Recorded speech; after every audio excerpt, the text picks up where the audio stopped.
आदाब दोस्तों, बहुत बहुत स्वागत है आपका हमारा चैनल NHO आवाज़ पर। लगातार आपको वो तमाम खबरें दिखाते हैं और बताते हैं, उन तमाम खबरों को ढूंढ कर लाते हैं जो कि वो मीडिया जिसको गोदी नाम का खिताब मिला है। आप सोच रहे होंगे आप खिताब किसे कहते हैं। खिताब एक उर्दू का वर्ड है, यानी कि गोदी मीडिया कहा जाता है। तो गोदी मीडिया क्यों कहा जाता है? जब से सन 2014 से भाजपा की सरकार आई है, जब से लगातार वो मीडिया जो है वो सरकार के लिए काम करती है, तो वो तमाम खबरें जो उनको वो छुपा देती हैं, उन खबरों को हम आप तक पहुंचाते हैं। तो अब आपकी जिम्मेदारी है कि खबरों लोगों तक पहुंचाना। अब आज जिस मुद्दे पर हम बात करने जा रहे हैं वो है किसान आंदोलन। किसान आंदोलन लगभग तकरीबन 9 महीने हो गए और 9 महीने से देश का अन्नदाता सड़कों पर बैठा हुआ है। सड़कों पर उसने पूरी ठंड गुजारी, गर्मी गुजारी और उसके बाद अब दोबारा ठंड आने की नौबत आ गई है, लेकिन अभी तक सरकार वहीं जमी हुई है। सरकार ने जो है लगातार किसानों के ऊपर जुल्म करती रही और कभी वो 26 जनवरी का दंगा हो, वो भी कहीं ना कहीं जब उसकी तहकीकात में पहुंचे तो ये पता चला कि सरकार के लोगों ने कराया था। उसके बाद कभी वो चाहे रेल आंदोलन हो, चाहे वो कभी हिसार का आंदोलन हो। हिसार के अंदर भी कुछ वक्त पहले जो है वो किसानों के ऊपर जो है वो लाठियां बरसाई गई थी, उसको भी आप नहीं झुठला सकते। हरियाणा के अंदर बहुत सारे किसानों को मारा गया और बॉर्डर पर बैठे लोग, तकरीबन 550 किसान अभी तक शहीद हो चुके हैं।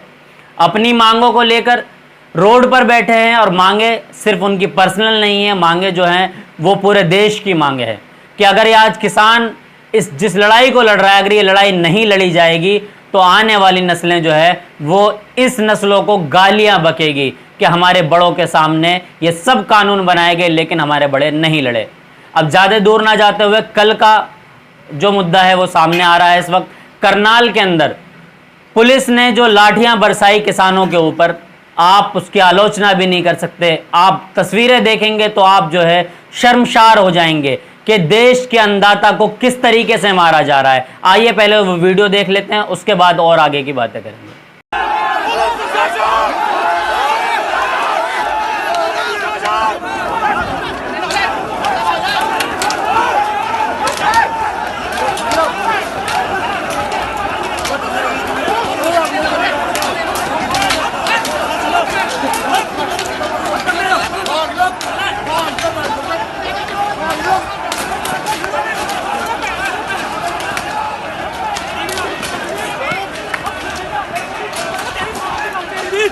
जी हाँ, देखा आपने ये वीडियो, किस तरीके से पुलिस जो है वो लाठियां बरसा रही है। जर्रा बराबर वो इस चीज को नहीं सोच रही है कि महिलाएं भी है। उसके दिल में जर्रा बराबर ये ख्याल नहीं आ रहा कि उनकी बाप की उम्र के लोग वहां पर मौजूद हैं। बुजुर्गों के ऊपर लाठियां बरसाई गई। ये बताया जा रहा है कि खून सड़कों पर बहा है, और जब खून सड़कों पर बहेगा तो क्या इस देश के अंदर लोकतंत्र बाकी है? कि खून सड़कों पर बहाया गया, लोगों के सर फोड़ दिए गए, बीच में से लोगों के सर इतने ज्यादा फोड़े गए हैं कि वहां पर खून बहा है, लोग लहूलुहान हो गए। कौन है इसका जिम्मेदार?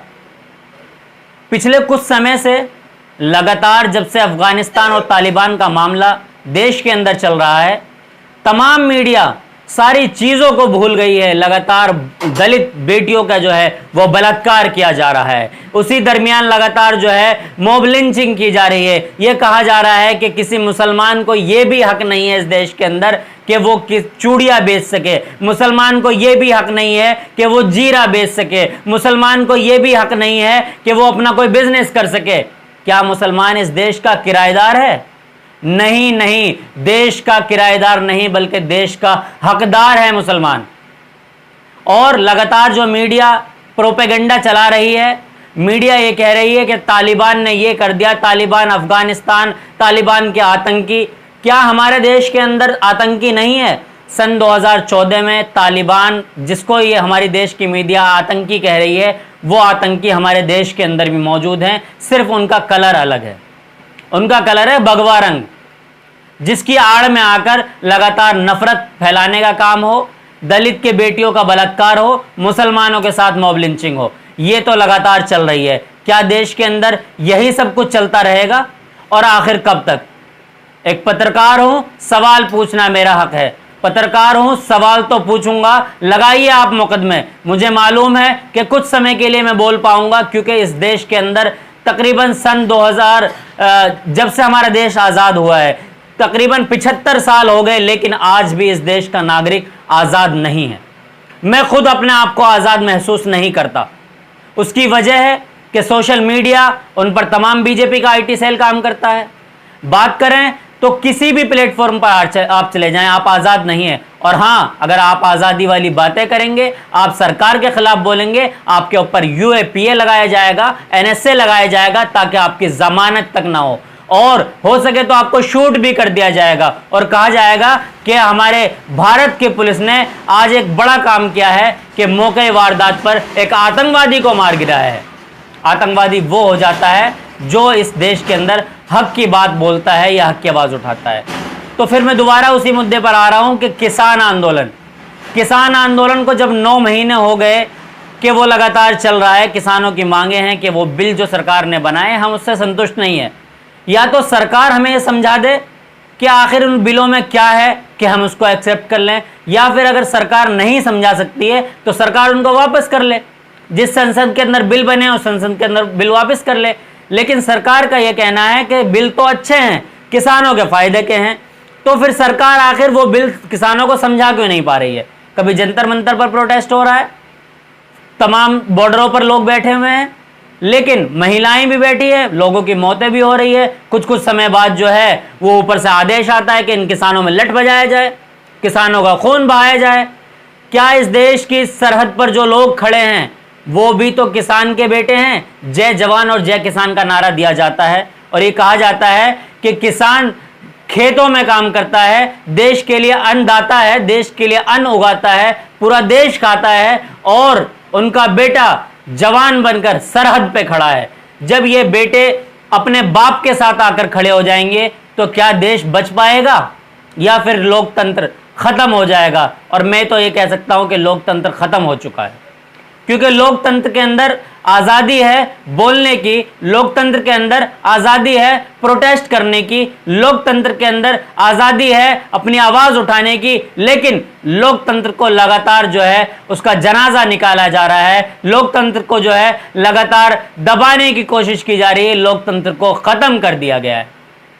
आप अपनी आवाज़ उठाइए तो सही, आपको ऐसी सलाखों के पीछे भेजा जाएगा, आपने कभी उसके बारे में सोचा भी नहीं होगा। अभी आप ये सोच रहे होंगे कि कोई एग्जाम्पल मैंने आपको नहीं दिया, तो आप सुन लीजिए। आपको बता दूं, मुजफ्फरनगर के अंदर जो हादसा हुआ उसमें तकरीबन 2500 नौजवान ऐसे हैं जिनकी एज 20 साल से लेकर 30 साल के बीच में है, यानी कि जो युवा की एक एज होती है उस एज के तकरीबन अच्छे खासे लड़के ऐसे हैं जिनका आज तक ये नहीं पता है कि वो कौन से जेल में हैं। सारे वो मुसलमान के बच्चे हैं। तो आखिर ये लोकतंत्र की हत्या नहीं तो फिर और क्या है? उमर खालिद को जेल हो जाती है, उनको जेल नहीं होती है जो ये कहते हैं कि दिल्ली पुलिस तुम लठ बजाओ हम तुम्हारे साथ हैं। हिंदुस्तान में रहना होगा तो जय श्री राम कहना होगा, उन पर लठ नहीं बजाया जाता, लेकिन उन पर जरूर लठ बजाया जाता है जो लोग अपनी आवाज उठाते हैं।